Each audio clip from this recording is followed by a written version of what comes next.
Good morning everyone. Today is 16 जून और paper हमारे साथ है एंड आई होप कि आप सब लोगों के पास भी आपका न्यूज़पेपर पहुंच गया होगा। और कुछ हेडलाइंस डिस्कस करते हैं हम लोग। कुछ पुराने वर्ड्स को रिवाइज करेंगे, कुछ नया वर्ड्स लिख लेंगे। ठीक है, उसका मीनिंग मैं आपको बता दूंगा so that you can revise it. तो चलिए शुरू करते हैं। जो सबसे पहला हेडलाइन है वो कोरोना वैक्सीन को लेकर है कुछ। Let us see what it says. It says UK to begin clinical trials for vaccine. तो सबसे पहले जो ये वर्ड है ट्रायल्स, ट्राई से बना है ट्रायल। ट्राई आप वर्ब है, ये आप प्रयास आप करते हैं और जो आपका प्रयास होता है, ठीक है, एक तो आप प्रयास करते हैं, दूसरा हम लोग कहते हैं कि मेरा प्रयास असफल रहा तो आपका ट्रायल। और एक और चीज़ गौर करो जो मैं पिछले कुछ दिनों से आपको रिवाइज करवा रहा हूँ। बिगिन, बिगिन का मतलब शुरू करना, टू स्टार्ट समथिंग। ओके, तो बिगिन एक वर्ब हो गया और वर्ब के पीछे क्या लग गया, टू लग गया। इसका मतलब वह काम होगा, कोई करेगा, और टू के पीछे जो सब्जेक्ट है वो करेगा। तो यूके क्या करेगा, क्लिनिकल ट्रायल्स शुरू करेगा। किस चीज़ के लिए, for vaccine. Alright, let us move to the next headline which okay, it says New Zealand no longer COVID free as country sees 2 new cases। एक और चीज़ हम लोग रिवाइज कर लेंगे यहाँ पे, एज का फिर से वही इस्तेमाल कि दो इंसिडेंट्स, दो एक्शंस को जोड़ रहा है ये। तो कंट्री सीज न्यू 2 केसेस, मतलब कंट्री में 2 नए केसेस हुए और उसकी वजह से क्या हो गया, New Zealand no longer covid free, मतलब न्यूजीलैंड अब कोविड फ्री नहीं रहा। Let me move to the main headlines. And now friends, this is a very important headline or perhaps a history making headline। देखते हैं ये क्या कहता है। 20 soldiers dead in clash with Chinese troops। जो सबसे पहला चीज़ आप देखिए, क्लैश। क्लैश का मतलब होता है झड़प। और आप देख रहे, आपने सुना भी है न्यूज़ में बहुत बार कि जैसा भी लद्दाख के बॉर्डर पे, चाइना के साथ जो बॉर्डर है वहाँ पे जो क्लैश हो गया उसमें हमारे 20 जवान शहीद हो गए। ठीक है, वो मार्टियर हो गए। तो किसके साथ क्लैश में, चाइनीज़ ट्रुप्स के साथ। Friends look at this word troops. इसमें आपको 99% बार ट्रुप्स ही दिखेगा, एक दो बार कहीं पे ट्रुप भी दिख सकता है। सो आई होप कि आपके पास डिक्शनरी है, प्लीज़ आप एक बार जाओ और उसको चेक कर लो कि ट्रुप और ट्रुप्स में क्या अंतर है। इससे क्वेश्चंस आए हैं एग्ज़ाम में। और अगर आपको वहाँ पे नहीं समझ में आता है तो please comment in the comment box that you didn't understand. हम आपको ये चीज़ दोबारा भी समझा देंगे। एक और चीज़ आप यहाँ पे देखिए क्या नीचे लिखा है, violent face of. Face of, face of का मतलब ही होता है आमना सामना। तो इस बार का जो चाइनीज़ आर्मी के साथ हमारा आमना सामना हो गया वो कैसा हो गया, वायलेंट हो गया। यहाँ पे तो लिखा है कि अपने 20 सोल्जर्स डेड हो गए हैं, बट देयर आर रिपोर्ट्स कि उनके यहाँ भी कैजुअलिटीज़ हुई हैं। ठीक है, अब देखो ये न्यूज़ देखो ज़रा। Amid row, Nepal plans to increase its border post. अभी 3-4 दिन पहले के ही वीडियो में हम लोग रो डिस्कस कर रहे थे। मैं आपको इसका 3 मीनिंग बताया था। Right now I will not tell you, if you remember it please comment it in the comment box. Amid एक प्रीपोजिशन है। क्या है, प्रीपोजिशन है। और इसका यूज़ मैं आपको 2-3 वीडियो में बता चुका हूँ, फिर से बता दे रहा हूँ कि ये बिटवीन जैसा है, बीच में। लेकिन किस चीज़ के बीच में, परिस्थिति के बीच में, कंडीशन के बीच में नहीं। फिज़िकली कोई चीज़ किसी के बीच में नहीं होता है यहाँ पे। जैसे अगर आप किसी दो लोगों के बीच में बैठे हैं तो आप बिटवीन वहाँ पे लगाएंगे, लेकिन अगर आप गरीबी के बीच में हैं, ठीक है, तो आप क्या लगाएंगे, एमिड लगाएंगे। यहाँ पे विवादों के बीच, एमिड रो। नेपाल क्या प्लान कर रहा है, विवादों के बीच अपना बॉर्डर पोस्ट इंक्रीज करने का प्लान कर रहा है। ऑलराइट, देखो ये एक बैंक्वेट हॉल की तस्वीर है। बैंक्वेट हॉल आप समझते हैं, जहाँ पे फंक्शंस ऑर्गेनाइज करते हैं। और बैंक्वेट हॉल को अगर आप if you look at the picture, इसको मेरे ख्याल से क्वारंटाइन सेंटर में, आइसोलेशन फैसिलिटी में बदल दिया गया है। और उसके ऊपर क्या लिखा है देखते हैं ज़रा। Preparing for the surge. Surge का मैं मतलब आपको बता चुका हूँ मैं कि कोई बहुत बड़ा इंक्रीज़ जब हो जाता है, बहुत बड़ा ग्रोथ जब हो जाता है, तब उसको हम लोग बोलते हैं सर्ज। तो अभी जो ये प्रिडिक्ट किया गया है कि दिल्ली में कोविड पेशेंट्स ज़्यादा हो जाएंगे, उनका सर्ज आ जाएगा, उसके लिए प्रिपेयर कर रहे हैं, प्रिपरेशन चल रहा है। ओके, एक और न्यूज़ देखेंगे हम लोग, चाइना से है ये न्यूज़। बीजिंग कोविड-19 सिचुएशन एक्सट्रीमली सीवियर। सबसे पहले तो ये वर्ड देखो, सीवियर। सीवियर का मतलब होता है गंभीर, ठीक है ना। अगर आपको कोई बहुत ही गंभीर बीमारी है तो आप उसको बोल सकते हैं सीवियर इलनेस। तो यहाँ सिचुएशन की बात की जा रही है और सिचुएशन कैसा है, सीवियर है। और सीवियर के पीछे क्या लगा दिया, एक्सट्रीमली, मतलब बहुत ही ज़्यादा, चरम पे। ओके, एक और न्यूज़ देखो जो आज के सोसाइटी में काफ़ी हो रहा है आज के टाइम पे। Children getting addicted to gadgets a worry. Friends, addicted का मतलब होता है लती। एडिक्शन का मतलब ही होता है लत। अगर आपको किसी भी चीज़ का लत है तो आप उसके लिए क्या है, एडिक्टेड हैं। तो चिल्ड्रन जो अभी एडिक्टेड हो जा रहे हैं, लत्ती हो जा रहे हैं, किस चीज़ के, गैजेट्स के। आप देखो, ये एक बहुत ही वरिंग ट्रेंड है, ठीक है, ये बहुत ही चिंता का विषय है। 1 साल का बच्चा भी वीडियो देख कर ही खाना खा रहा है। सो ये बहुत ही सोचने वाला सब्जेक्ट है और इसी बात पे ये आर्टिकल है। ओके, एक और न्यूज़ देखते हैं हम लोग, जो ये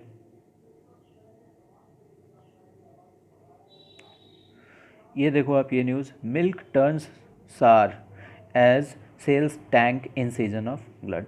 सार मतलब खट्टा हो गया, दूध फट गया, ठीक है। क्यों भाई, क्योंकि सेल्स टैंक हो गए, सेल्स जो है वो गिर गए। जब भी कोई चीज़ टैंक होता है, आप देखिए टैंक क्या करता है, किसी भी चीज़ को ध्वस्त कर देता है। अगर सेल्स टैंक हुए, इसका मतलब क्या हुआ कि सेल्स गिर गए। और सेल्स के गिरने की वजह से क्या हो जा रहा है कि दूध बिक नहीं पा रहा है। तो लिटरली शाब्दिक अर्थ में दूध खट्टा नहीं हो रहा है, मतलब बिजनेस मंदा पड़ गया है दूध का। इन सीज़न ऑफ ग्लट, ग्लट का मतलब होता है जब कोई चीज़ ज़्यादा हो जाता है ज़रूरत से, तो उसको हम लोग ग्लट बोलते हैं, ठीक है। तो अभी क्या हुआ है कि सारे restaurants and all the malls they are closed, so hotels are closed. So जो डिमांड है डेयरी प्रोडक्ट्स का, जो वहाँ इस्तेमाल होता था, वो अब है नहीं, तो मार्केट में ज़्यादा हो गया है। Okay, so we will move to page number 2। आपको मैं एक और न्यूज़ दिखाता हूँ। यहाँ पे हम एक छोटा सा वर्ड रिवाइज कर लेंगे। Look at this news, government teacher held for violation of norms. आप ये वर्ड देखो, वायलेंस नहीं है, ये वायलेट है, VIOLATE, वायलेट। वायलेट का मतलब होता है उल्लंघन करना, ठीक है। और नीचे है नॉर्म्स। नॉर्म्स का मतलब आप जानते हैं, नियम की तरह ही बिल्कुल, रूल्स, नॉर्म्स एंड रेगुलेशंस हम लोग बोलते हैं। तो गवर्नमेंट टीचर किस चीज़ के लिए पकड़ा गया, किस चीज़ के लिए होल्ड किया गया, वायलेशन ऑफ नॉर्म्स के लिए। Okay, let's move to page number 3। Let me see what I have to tell you here. एक बार और ये न्यूज़ देखो। ये न्यूज़ में हम लोग एमिड को रिवाइज करेंगे। एमिड क्लोजर ऑफ स्कूल्स, देखो स्कूल्स के बंदी के दौरान, स्कूल जो बंद हुए हैं इसके दौरान, इसके बीच, students can now listen to audio stories. Students अब ऑडियो स्टोरीज़ को लिसन कर सकते हैं, सुन सकते हैं। ओके, अब देखो आप, यहाँ पे एक और चीज़ मैं आपको बता देता हूँ, लिसन और हेयर में डिफरेंस। ये लिसन है LISTEN, एक है हियर HEAR। जब आप हेयर करते हैं, जो भी चीज़ आप सुन लिए उसको आप हेयर किए, लेकिन अगर आप सुन के समझ रहे हैं, आपका दिमाग उसको कॉम्प्रिहेंड कर रहा है, तो आप उसको क्या कर रहे हैं, लिसन कर रहे हैं। बिल्कुल ऐसा ही दो वर्ड है, वॉच एंड सी। सी का मतलब आप बस देख रहे हैं, और वॉच का मतलब आप कोई चीज़ देख रहे हैं जिसको आपका दिमाग समझ रहा है, इसीलिए आप मैच को वॉच करते हैं। लेकिन अगर टेलीविज़न बंद है और आप टीवी देख रहे हैं तब, तो आप उसको बस सी कर रहे हैं। Okay, so listen and hear and watch and see. Okay, आप देखो ये काफ़ी अच्छा पिक्चर है, मैं आपको बताता रहता हूँ, पिक्चर्स भी ज़रूर देखिए आप। ये पिक्चर है हमारे ही शहर का, दानापुर कैंट का, जहाँ पे ये साइबेरियन क्रेन्स आए हैं साइबेरिया से माइग्रेट करके। ये पूरी बरसात यहाँ पे रहेंगे, मेरे ख्याल से ठंड में भी रहेंगे, बरसात के समय ये चले आते हैं। They will stay here in the winter season and they will depart when spring comes. Okay. और ये दानापुर कैंट में ही इसलिए रुकते हैं क्योंकि वहाँ पे पेड़ बहुत है और वहाँ पे कोई इनको तंग नहीं करता है, वरना अगर इधर रहेगा तो आप इन्हें मार कर। और देखो इसके नीचे क्या लिखा है, माइग्रेटरी बर्ड्स इन दानापुर कैंटोनमेंट। आप देखो, आप जो कैंट बोलते हो उसको हम लोग पूरा, उसका फुल फॉर्म क्या है, पूरा वो वर्ड क्या है, कैंटोनमेंट। तो दानापुर छावनी के जैसा कोई भी इलाका होगा तो उसको हम लोग कैंटोनमेंट बोल सकते हैं। और आजकल एक वर्ड बहुत यूज़ हो रहा है, कंटेनमेंट। प्लीज़ आप इसको कंफ्यूज मत कीजिएगा। कंटेनमेंट किसी चीज़ को लिमिट करने के लिए जो जोन बनाया गया है वो है कंटेनमेंट। और कैसे बर्ड्स हैं भाई, तो माइग्रेटरी बर्ड्स हैं, माइग्रेट करके आए हैं कहाँ से, साइबेरिया से। Alright, okay, so we will move to page number 4. Let us look at this headline. Center wants states on keeping to focus on keeping fatality rates low. Fatal का मतलब मैंने आपको बताया था, जानलेवा। और फेटैलिटी क्या हो गया, जो जान चली गई वो फेटैलिटी हो गया। ओके। तो सेंटर स्टेट्स को चाहते हैं किसी चीज़ के लिए, देखो यहाँ पे क्या लिखा है, टू के लिए, किस चीज़ के लिए, फोकस करने के लिए। और किस चीज़ पर, फेटैलिटी रेट्स को लो रखने पर। ये जो जान जाने का जो रेट है इसको लो रखने पर। Okay. There is one more news and we have a new word here. Let me show you. US hands over first tranche, इसको ट्रांचे पढ़ेंगे या ट्रांच पढ़ेंगे या ट्रांच पढ़ेंगे, I don't know, of 100 ventilators to India. अब US ने hand किया है पहला ट्रांच, किस चीज़ का, 100 वेंटिलेटर्स का इंडिया में। मतलब पहला बैच इसको हम लोग कह सकते हैं। हम लोग बोलते हैं ना, एक बैच आ गया है 20 लड़कों का, या एक बैच आ गया है 20 कारों का। तो US hands over first tranche of 100 ventilators to India. US ने पहला बैच 100 वेंटिलेटर्स का दे दिया है इंडिया को। देखिए, आपको एग्ज़ाम में भी ऐसा वर्ड दिख सकता है, या जब भी आप इंग्लिश पढ़ते हैं ऐसा वर्ड दिख सकता है, लेकिन अगर बाकी सेंटेंस का मीनिंग आपको पता है कि यूएस ने क्या किया है, हैंड ओवर कर दिया, मतलब दे दिया है 100 वेंटिलेटर्स इंडिया को, आपका दिमाग आसानी से ये पता लगा सकता है कि ट्रांच का मतलब क्या हो सकता है, बैच हो सकता है। ओके। तो अगली बार आप इस वर्ड को कहीं भी देखेंगे तो बी अ बिट केयरफुल, देखिए वहाँ किस चीज़ के लिए लिखा है। ओके। एक चीज़ और देख लेते हैं हम लोग यहाँ पे। India sets up its first mobile covid test lab. Okay, India ने क्या किया है, सेटअप किया है। Let me show you here, setup किया है। और सेटअप का मतलब मैं आपको बता चुका हूँ, ये एक फ्रेजल वर्ब है और इसका मतलब होता है किसी चीज़ को स्थापित करना, इस्टेब्लिश करना। ओके। तो ये चीज़ हो गया आपको, इंडिया ने अपना पहला mobile covid test lab establish कर लिया है। ओके। थोड़ा सा नीचे जाते हैं, there is one more thing which I will show you. ये देखो न्यू दिल्ली का ये न्यूज़ है, with no metro and limited buses. Limited buses मतलब कुछ बसेज हैं, पहले जितनी बसेज चलती थी उतनी भी नहीं चल रही हैं, और मेट्रो भी नहीं है। Commuting a hassle. देखो कम्यूट का मतलब मैं आपको बता चुका हूँ, फिर आपको रिवाइज़ करा देता हूँ। कम्यूट का मतलब जब आप डेली आवाजाही करते हैं तो उसी को हम लोग कम्यूट करते हैं।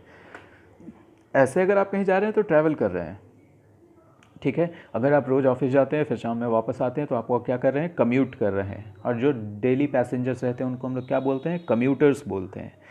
तो अभी मेट्रो भी नहीं है और बसेस कम है, उसकी वजह से ये जो डेली आना जाना है वो क्या हो गया है, एक हैसल हो गया है। हैसल हो गया है मतलब मुश्किल हो गई है, झंझट हो गया है। तो हैसल को लिख लेंगे, कम्यूटिंग को लिख लेंगे। ओके। आप किसी भी चीज़ को बोल सकते हैं कि ये बहुत हैसल हो गया है। जैसे getting a driving licence has become a hassle. Driving licence लेना आज एक हैसल हो गया है। Okay, we will go to the next page. Let me see if there is anything.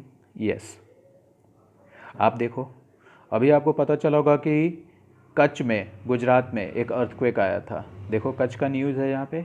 18 aftershocks, 2 earthquakes rattle Kutch over past 2 days. मतलब 18 झटके, एक भूकंप आता है उसके बाद के जो हल्के झटके होते हैं उसको आफ्टर शॉक्स कहते हैं।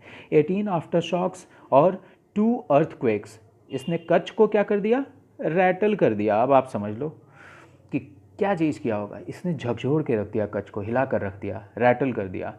कब से, over past 2 days. The death of Sushant Singh Rajput has rattled all of us. उसने हम सबको झकझोर के रख दिया है, सबको हिला कर रख दिया है। तो please note down this word rattle. So I think that will be all for today. और इसी तरह आप भी अपना हेडलाइंस पढ़ते रहिए। Please start doing your work. आप अपने वर्ड्स निकालिए जो आपको नहीं समझ में आए, write it down there in the comment box. आप कमेंट बॉक्स में लिख सकते हैं, मुझसे व्हाट्सएप पे पूछ सकते हैं, ओके। और अब आप भी अपना न्यूज़पेपर लेना शुरू कर दीजिए, और ये लॉकडाउन का पता नहीं कब तक चलेगा। सो लेट्स गियर अप, जैसा भी सिचुएशन होगा उसके लिए तैयार हो जाना है। So on this note I will end this video and have a good day and take care.